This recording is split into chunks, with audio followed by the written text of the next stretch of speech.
Assalamualaikum warahmatullahi wabarakatuh. Alhamdulillah, wassalatu wassalamu ala rasulillah Sayyidina Muhammad ibn Abdillah wa ala alihi wa sahbihi wa mawalah, amma ba'du. Kebahagiaan bagi Al-Fakir pada kesempatan kali ini bisa menyapa kembali sahabat-sahabat yang dimuliakan oleh Allah Subhanahu wa Ta'ala, tentunya melalui sambungan channel YouTube Al-Huda 99 Channel. Mudah-mudahan kesehatan, sehat zahir batin, sehat walafiat, kebahagiaan, kejembaran rizki, keistiqomahan senantiasa menyertai kita sekalian. Amin ya Allah ya Rabbal Alamin. Para sahabat yang dimuliakan oleh Allah Subhanahu wa Ta'ala, sebentar lagi kita akan memasuki bulan Dzulhijjah, yang mana sudah kita ketahui bersama bahwa bulan Dzulhijjah itu termasuk salah satu bulan Ashhurul Hurum, bulan-bulan yang mendapat keistimewaan di dalam agama Islam, yang mana jumlah bulan Ashhurul Hurum itu ada 4: Dzulqa'dah, Dzulhijjah, Muharram, dan bulan Rajab. Para sahabat yang dimuliakan oleh Allah Subhanahu wa Ta'ala, ada beberapa ibadah sunnah yang ada di bulan Dzulhijjah dan tidak bisa dilaksanakan di bulan-bulan yang lainnya, hanya bisa dilaksanakan di bulan Dzulhijjah. Di antaranya yaitu ibadah kurban atau udhiyah. Insya Allah pada kesempatan kali ini dengan segala keterbatasan ilmu Al-Fakir akan berbagi kepada sahabat sekalian tentang hukum-hukum udhiyah kurban dan hal-hal yang berkaitan dengan ibadah kurban. Untuk lebih memahami, nanti Al-Fakir akan bagi beberapa bagian dari mulai kita hukum kurban, syarat-syarat hayawan kurban, waktu menyembelih hayawan kurban, dan kesunahan, baik kesunahan untuk orang yang berkurban dan untuk orang menyembelih hayawan kurban tersebut. Namun sebelum Al-Fakir melanjutkan video ini, tentunya Al-Fakir mengucapkan ribuan terima kasih pada sahabat-sahabat sekalian yang telah mendukung, mensubscribe, membagikan konten-konten dari channel kami, dan mudah-mudahan melalui dukungan para sahabat rahimakumullah channel ini semakin berkembang. Dan Al-Fakir mengajak pada sahabat-sahabat yang lain, kiranya channel ini bermanfaat, silahkan untuk meng-subscribe-nya. Mudah-mudahan channel ini memberikan manfaat. Amin ya Allah ya Rabbal Alamin. Para sahabat rahimakumullah, masuk pada poin yang pertama, yaitu hukum udhiyah atau hukum kurban. Hukum udhiyah atau kurban yaitu sunnah mu'akkad. Sunnah mu'akkadnya yaitu sunnah mu'akkad kifayah. Karena nanti sunnah mu'akkad itu ada sunnah ain dan ada sunnah kifayah. Nah, hukum daripada kurban udhiyah itu adalah sunnah mu'akkad, sunnah yang sangat dikukuhkan, sunat yang sangat ditekankan. Para sahabat rahimakumullah, namun kurban udhiyah akan menjadi wajib hukumnya ketika dinadzarkan. Contoh, ambil contoh, ada seseorang dia sakit contoh. Nah, ketika dia sakit, dia bernadzar, kalau saya sembuh, tahun depan saya akan bernadzar akan menyembelih hayawan kurban. Nah, maka menyembelih hayawan kurban untuk orang tersebut menjadi wajib, bukan sunnah mu'akkad lagi. Kenapa? Karena dinadzarkan, maka menjadi wajib untuk melaksanakan kurban. Masuk pada poin yang kedua, yaitu syarat-syarat hayawan kurban. Kita melihat dulu syarat-syarat dari secara usia. Para sahabat rahimakumullah, hayawan yang bisa dipakai kurban itu, yang pertama adalah domba, yang kedua kambing, yang ketiga yaitu sapi atau kerbau, yang keempat unta. Domba bisa dijadikan hayawan kurban ketika sudah masuk usia 1 tahun lebih. 1 tahun menginjak ke 2 tahun. Kemudian yang kedua, kambing atau sebagian tempat menyebutnya embe kacang atau kambing Jawa. Nah, usianya yaitu harus 2 tahun lebih, yaitu 2 tahun menginjak ke 3 tahun. Ketiga, sapi atau kerbau, usianya yaitu sudah 2 tahun lebih atau 2 tahun menginjak ke 3 tahun. Kemudian yang keempat, unta, maka unta ini usianya harus 5 tahun lebih. 5 tahun lebih atau 5 tahun menginjak ke 6 tahun. Nah ini syarat dilihat dari usia hayawan kurban yang bisa dijadikan hayawan kurban. Jadi syaratnya tadi sudah Al-Fakir sampaikan secara usianya. Selanjutnya di dalam hayawan kurban disyaratkan kita jangan memakai hayawan kurban yang mempunyai cacat seperti picak matanya, al-aura'u, yaitu picak matanya, ya, al-bayinu ay dhohiru auruha, artinya picaknya itu bayin, jelas ya, jelas. Nah itu tidak boleh. Kemudian tidak boleh juga berkurban, memakai hewan kurban yang mempunyai cacat pincang kakinya, itu tidak boleh ya. Pincang kakinya al-bayinu arjuha, yang jelas dalam pincangnya. Jadi pincangnya itu sangat jelas ya, jelas sekali, dohir sekali pincangnya, maka itu tidak boleh. Selanjutnya tidak boleh juga berkurban memakai hayawan al-maridatu al-bayinu maroduha, yang berpenyakit, yang mempunyai penyakit yang sangat jelas penyakitnya, jelas sekali, kelihatan sekali penyakitnya. Nah bagaimana kalau misalnya cacatnya tersebut seperti picaknya, pincangnya, penyakitnya cuman sedikit, artinya tidak bayin, tidak jelas, maka itu tidak jadi masalah, artinya boleh dipakai hayawan kurban. Wala yaduru yasirun hadhil umur, jadi tidak madorot kalau misalnya aibnya tadi seperti picak matanya, pincang kakinya, dan penyakitnya itu cuman sedikit ya, maka itu tidak bermadorot, artinya sah dipakai hayawan kurban.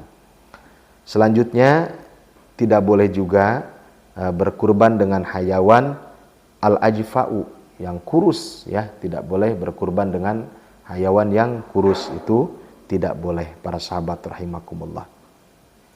Nah bagaimana kalau misalnya berkorban memakai hayawan yang tanduknya pecah atau tidak bertanduk?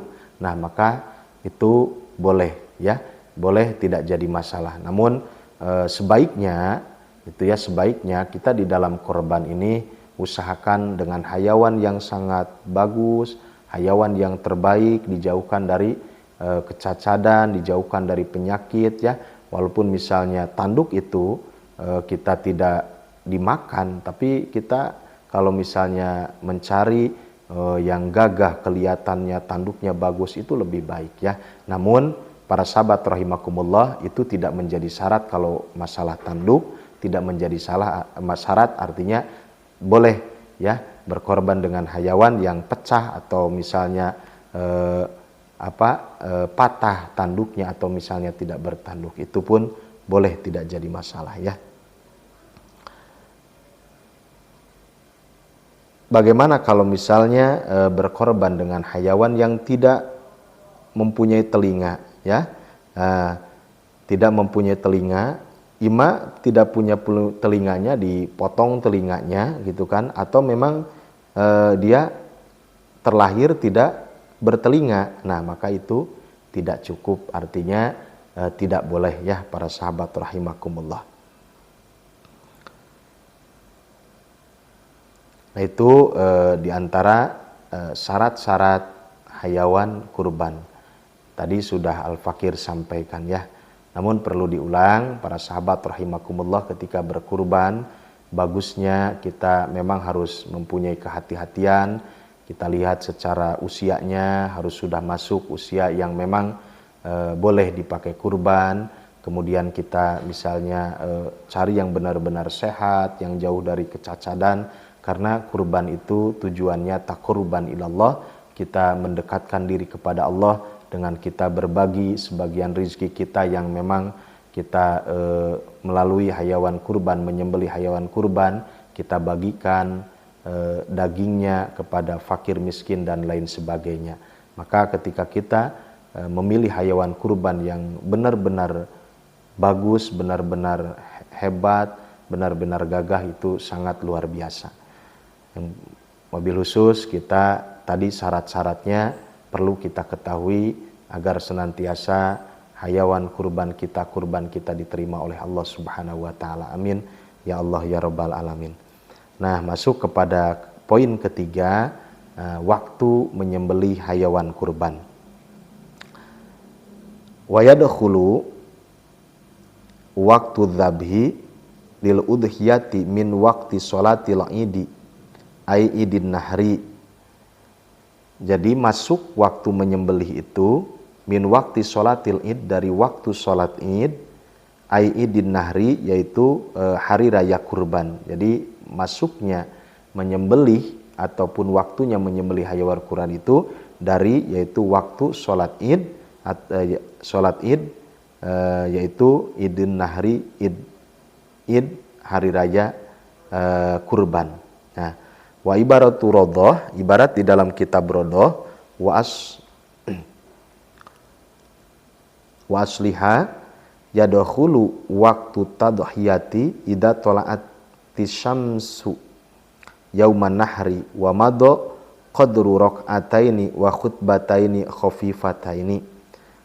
Nah, di dalam ibarat kitab rodoh, waktu menyembelih hayawan kurban itu yaitu ketika keluarnya matahari ya di hari lebaran, yaitu tanggal 10 Dzulhijjah, kemudian ditambah ukuran sholat 2 rakaat dan khutbah 2, yang mana khutbahnya khafifataini, artinya khutbahnya yang singkat, diambil rukunnya aja, rukun khutbahnya aja.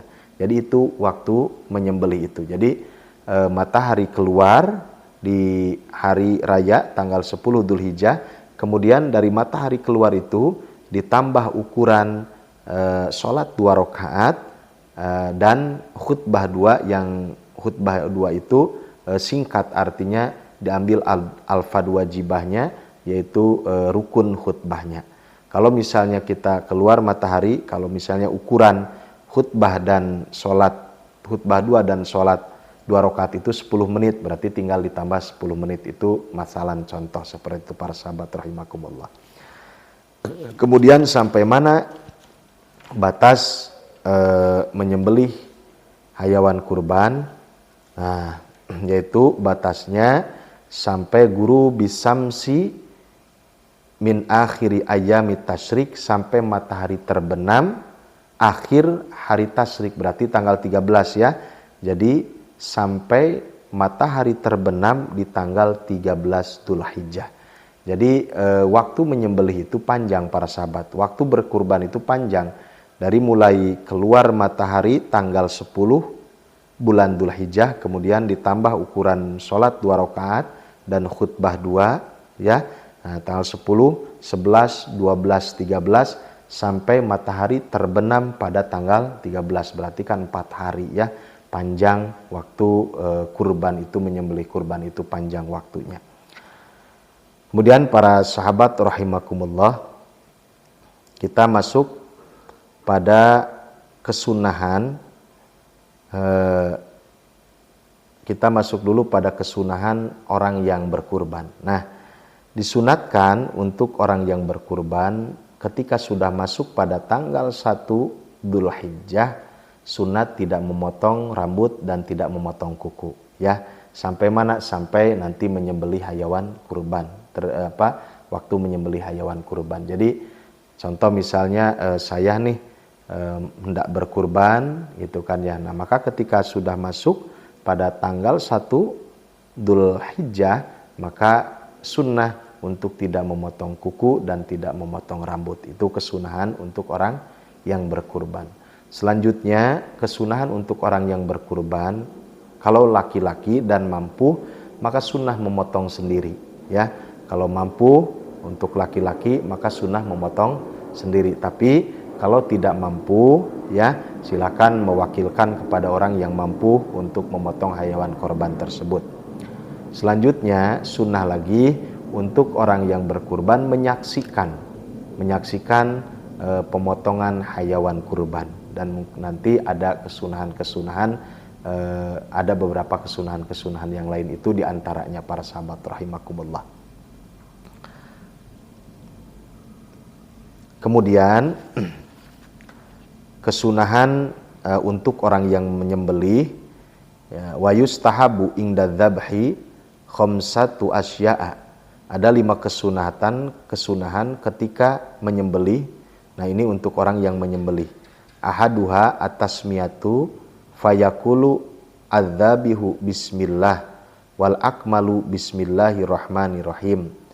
Yang pertama, kesunahan untuk orang yang menyembelih hewan kurban yaitu atasmiyah, membaca basmalah. Paling sedikit membaca bismillah. Itu udah hasil sunat dengan mengucapkan bismillah. Namun akmalnya, sempurnanya yaitu bismillahirrahmanirrahim. Falau lam yusammi halla al-madbuhu. Seandai kata seseorang yang menyembelih dia tidak membacakan basmalah, misalnya lupa ataupun memang dia sengaja tidak baca basmalah, maka halla al-madbuhu, halal madbuh, sembelihannya halal. Artinya sah sembelihannya, tidak jadi masalah karena statusnya membaca basmalah itu bukan syarat, ya, di dalam menyembelih, tapi itu adalah sunnah. Yang penting nanti memutuskan urat-urat yang disyaratkan harus putus, hulkum terus wadajan harus putus, para sahabat rahimakumullah. Kemudian yang kedua, wasani as-sholatu ala nabi, sunat membaca sholawat kepada kanjeng Nabi Muhammad sallallahu alaihi wasallam. Kemudian wasalisu istiqbalul kiblati bidzabihati. Kemudian ay yuwajihu adzabihu madbahaha lil kiblah wa yatawajjahu huwa aidon. Kemudian sunat untuk orang yang menyembelih, sunat orang tersebut madhab kiblat dan sunat memadapkan hayawan sembelihannya dihadapkan ke kiblat. Jadi orang yang menyembelihnya sunat menghadap kiblat dan hayawan kurbannya sunat dihadapkan ke kiblat. Kemudian warobi'u at-takbir, nomor keempat, sunat membaca takbir. Ai qabla tasmiyah, sebelum membaca bismillah, au ba'daha, atau setelah membaca tasmiyah basmalah salasan 3 kali. Kemudian sunat membaca takbir. Nah, membaca takbir ini mau sebelum basmalah atau setelah basmalah itu boleh, ya, para sahabat rahimakumullah. Berapa kali? Salasan 3 kali sunnahnya. Contoh kita misalnya takbir dulu, qoblal basmalah, Allahu akbar, Allahu akbar, Allahu akbar, baca 3 kali, kemudian baca bismillahirrahmanirrahim, kemudian baca sholawat Allahumma sholli ala sayyidina Muhammadin wa ala ali sayyidina Muhammad, baru menyembelih seperti itu. Wal khomisu ad-du'a. Nah, setelah beres menyembelih disunatkan ad-du'a, membaca doa. Mana doanya? Doanya yaitu Allahumma hadhihi minka wa ilaika fataqabbal ni'matun minka alayya wa taqarrabtu biha ilaika fataqabbalaha minni. Nah, seandai kata yang menyembelih itu menyembelihnya untuk orang lain, artinya korban untuk orang lain, maka tinggal di ujungnya jangan minni, ya. Allahumma hadhihi minka wa ilaika fataqabbal ni'matun minka alayya wa taqarrabtu biha ilaika fataqabbalha min. Nah, nanti sebutkan min pulan bin pulan, seperti itu para sahabat rahimakumullah. Nah, itu kesunahan di dalam menyembelih hayawan kurban. Nah, kemudian para sahabat rahimakumullah, kita masuk pada poin pembagian daging hayawan kurban. Ini juga tak kalah penting. Tadi Al-Fakir tidak menyebutkannya di awal, mohon maaf. Di dalam penyembelihan, di dalam pembagian daging hayawan kurban ini berbeda. Nah, artinya gimana tergantung hayawan kurban itu sendiri. Kalau hayawan kurbannya yang dinazarkan, maka tidak boleh untuk orang yang berkurban memakan daging hayawan kurban tersebut walaupun sedikit. Tidak boleh, sedikit pun tidak boleh. Kalau hayawan kurbannya atau kalau kurbannya yang dinadarkan kurbannya kurban wajib. Nah, berbeda kalau kurbannya kurban sunnah. Nah, maka ini ada beberapa versi. Jadi bisa dibagi 1/3 untuk orang yang berkurban. Jadi orang yang berkurban bisa mengambil 1/3-nya ya. Nah, 2/3-nya disodakohkan. Atau misalnya 1/3 untuk orang yang berkurban, dia boleh mengambil 1/3-nya. Nah, 1/3 boleh dihadiahkan terhadap orang-orang kaya, yang 1/3-nya untuk fukoro masakin. Nah, seperti itu. Artinya supaya gampang dipahami, kalau kurbannya kurban sunnah, ya, maka boleh untuk orang yang berkurban mengambil ataupun dia mengambil ataupun dia memakan, itu kan ya, dari hayawan kurban itu, asal jangan melebihi 1/3 daging dari hayawan kurban tersebut. Namun afdolnya at-tasadduqu, afdolnya mensodakohkan seluruh daripada daging hayawan kurban tersebut, walaupun kurbannya kurban sunat. Jadi yang paling bagus, yang paling afdol itu mensodakohkan seluruh daging hayawan kurban, seluruh kurbannya disodakohkan semua, itu yang paling bagus ya. Ila lukmatan, kecuali 1 suap. Itu au lukoman, atau beberapa suap, yatabarroku al-mudhohi, yang mana orang yang berkorban tujuannya tabaruk, mengambil keberkahan. Anahu yusanu lahu dzalik, bahkan itu sunat hukumnya. Jadi sunat hukumnya untuk orang yang berkorban, kalau korbannya kurban sunnah, maka dia sunat makan 1 suap atau beberapa suap dari daging hayawan kurban tersebut. Nah, perlu dipahami sekali lagi para sahabat rahimakumullah, kalau kurbannya kurban wajib, kurban yang dinadarkan, maka untuk orang yang berkurban tidak boleh sedikit pun makan daripada daging kurbannya tersebut.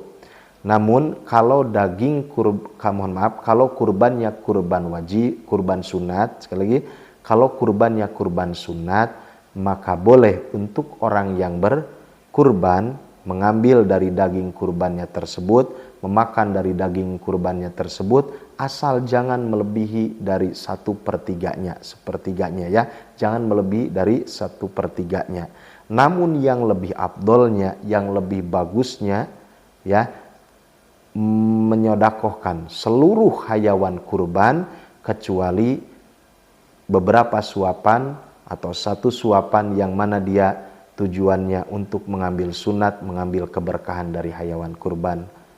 Para sahabat rahimakumullah ya, itu di dalam masalah pembagian hayawan kurban. Selanjutnya perlu dipahami para sahabat rahimakumullah, wala yabi'u ayyahrumu alal mudhahi bai'u syai'in minal udhiyati ay min lahmiha au sya'riha au jildiha. Nih, hati-hati juga para sahabat. Tidak boleh, haram hukumnya untuk orang yang berkurban. Awas, untuk orang yang berkurban, bai'u syai'in, menjual apapun dari bagian hayawan kurban. Mau rambutnya, mau dagingnya, mau rambutnya, mau kulitnya, itu haram hukumnya untuk orang yang berkurban menjual daripada apapun dari hayawan kurban, mau dagingnya, mau kulitnya, ya, mau rambutnya, haram untuk menjualnya. Nah, ini untuk orang yang berkurban. Nah, berbeda kalau seperti ini para sahabat rahimakumullah. Contoh saya kurban. Nah, kemudian disembelihlah hayawan kurban itu. Saya sodakohkan, kulitnya disodakohkan terhadap orang lain. Nah, kemudian orang tersebut kulitnya dijual, itu nggak jadi masalah, gitu kan ya? Karena itu sudah milik dia. Bahkan jangan pun kulitnya, misalnya saya membagikan hewan korban, saya berkorban, nah orang fakir tersebut, contoh misalnya saya bagikan ke fakir misalnya, mohon maaf, ke fakir. Nah itu orang fakir tersebut boleh hukumnya menjual daging kurban, nggak jadi masalah, gitu kan ya. Nah yang nggak boleh itu untuk orang yang berkurbannya menjual daripada hayawan kurban, apapun itu, baik rambutnya, kulitnya, dagingnya, nggak boleh.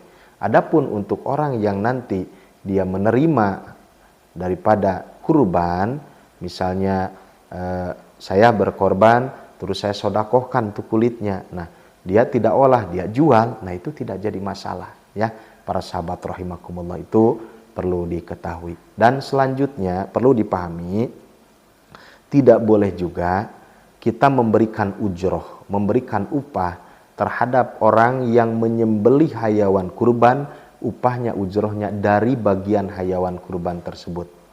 Contoh seperti gini, ada seseorang dia misalnya biasa menyembelih hayawan kurban, gitu kan.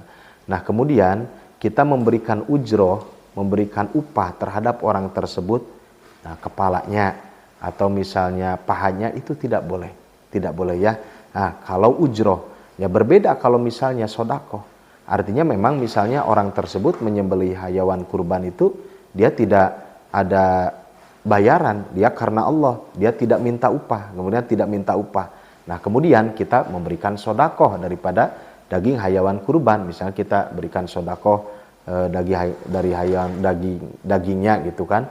Nah kita berikan itu mah tidak jadi masalah, boleh. Yang nggak boleh itu menjadikan ujroh, jadi menjadikan ujroh, jadi kita membayar terhadap orang yang menyembelih, ya, nah, bayarannya itu dari daging hayawan korban atau dari bagian hayawan korban, itu tidak boleh.